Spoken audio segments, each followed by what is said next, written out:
এই জন্য বড় বড় কথা বলছে না, যে এই করেগা, হ্যান করেগা, ত্যান করেগা, কে দিদিমণি যার যুবরাজ, কে দালাল।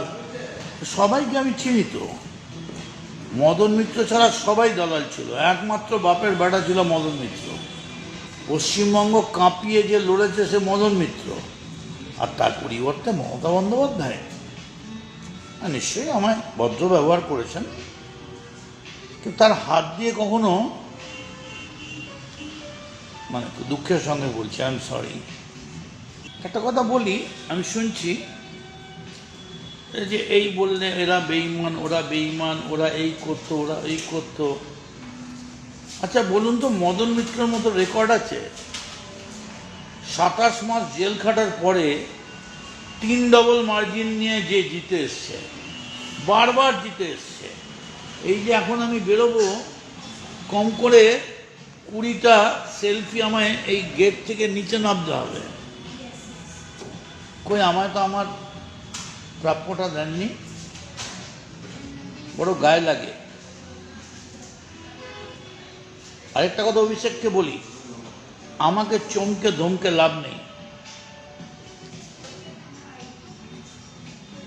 তুই ডায়মন্ড হারবার দিয়ে যাকে চমকাতে পারিস, আমাকে চমকাস না।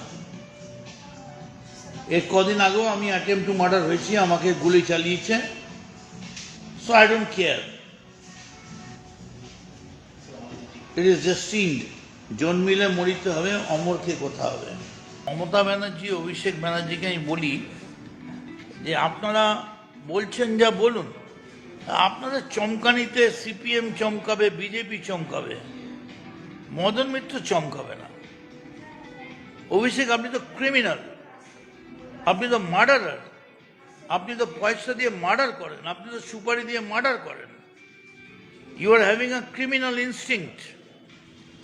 আপনি কি ভাবছেন?